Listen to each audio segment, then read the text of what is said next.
What is up, enthusiasts? It is Cedar Flags here, and welcome back to another one of my videos. Today, we are going to be talking about both Six Flags and the Gravity Group. Six Flags being one of the biggest chains in the amusement park industry, boasting a collection of world-class coasters at a lot of their parks, and people travel from all over to check out these rides. And then the Gravity Group, a great wooden roller coaster designer that has some of the greatest and most well-crafted wooden coasters in the modern era. They could build small roller coasters and large ones as well. They could build coasters of any size. So, in today's video, I want to talk about if Six Flags and the Gravity Group are going to work again in the near future, what they would add and what they would do. We are going to highlight some parks in the chain that would benefit greatly off of a Gravity Group.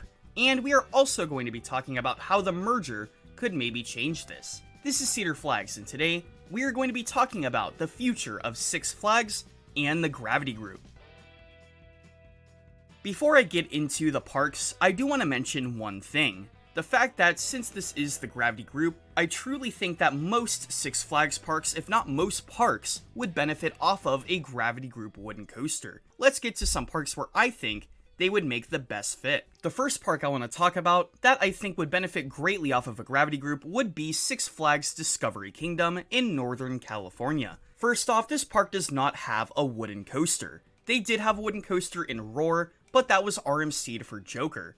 There are a lot of inversion-based coasters at this park, and if they got a ride that didn't have any inversions but still provided thrills, I think that would have a great amount of impact. The ride could be mid-sized, have no inversions, but have a lot of great ejector airtime moments. A lot of people say that this is the park's biggest hole, a major thrill that doesn't have any inversions. We had that with Roar, so let's bring it back. Coaster. And I also believe that this design would be different enough from the California's Great America coasters. This would be, I would imagine, a smaller wooden coaster, and it would be great for the entire family. The next park I want to talk about is Six Flags Fiesta Texas in, well, Texas. This park boasts an incredible collection of rides and a great amount of theming, especially for a Six Flags park. And it seems like every recent roller coaster that they have opened up or remodeled has been a full-scale project. They go all in on the theming, and they make sure that the ride is ready and great. So, if they were to make a wooden coaster here by the Gravity Group, what would you expect? Very similar to Six Flags Discovery Kingdom, I could see a smaller wooden coaster here, and one without inversions to contrast itself from some of the other major rides in the park. The big four at the park, Superman, Iron Rattler, Dr. Diabolical, and Wonder Woman, all have inversions. So, if they were to make this non-inverting, like Discovery Kingdom, this would definitely be a very different ride. I think it would contrast itself very much from Texas Stingray, and stand out as its own great wooden coaster. The third park I want to mention is Six Flags Over Georgia in Austell, Georgia, near Atlanta. This park, once again, has an incredible coaster collection, and unlike the last two, this park actually does have a wooden roller coaster in Great American Scream Machine. This coaster opened up all the way back in the 1970s and had a very recent remodel, but at the same time, it is still a classic coaster, and though is great, would have a very different feel from a Gravity Group. And a modern Gravity Group wooden coaster here would very much contrast itself from both Great American Scream Machine and the rest of the park.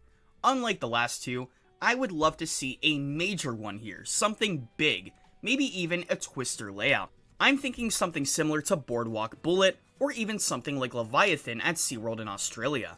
Both of these coasters have a nice layout, and provide a lot in such a small plot. Seeing this here, I think would be one of the best fits, especially after a ride like Georgia Surfer is added to the park. It would give this park another great airtime machine, but like I said once again, would be different enough. When it comes to inversions, I could really see it going either way. I think it would be very marketable to have an inverting wooden coaster, but at the same time, I feel like it would be very similar to Twisted Cyclone in that matter, but since it has wooden track, I still think it would be different enough. So for the final part of the video, let's talk about a couple Cedar Fair parks that I could see getting Gravity Group coasters. So why am I talking about Cedar Fair? Well, if you don't know, these two companies are in the middle of merging, and it is a pretty major process that is going to take a little bit of time. I don't expect too much to change when it comes to the companies that both people are working with, because both Cedar Fair and Six Flags have worked with Gravity Group in the last few years. We know that Cedar Fair has worked with Gravity Group to remodel some of their wooden coasters, like Racer and Beast at Kings Island, and Grizzly at Kings Dominion. I suspect that more parks will be getting this, and hopefully more wooden roller coasters that aren't fit to be RMC'd will get this treatment in both the Six Flags and Cedar Fair chain. Something that separates Cedar Fair from Six Flags is the fact that Six Flags doesn't have as many GCIs. If you look at the Cedar Fair parks, they have a lot of GCIs, which makes it harder to fit a Gravity Group in the mix, as CCIs and Gravity Groups are the big wooden coaster manufacturers at the moment. But at the same time, there are still parks I could see a Gravity Group going to, one of them being Cedar Point. Now, as big of a park as this is, I still think they would benefit off of one. Big one with an inversion, it would be very marketable. And the other one is Carowinds. Now, I could see this of being any size. They need that modern wooden coaster that they have been missing for years. So, let me know in the comments below what you thought about this video, let me know what I should do next, and like and subscribe if you haven't already. Check out the links in the description for further social media, and until next time, this is Cedar Flags, and I will see you all later.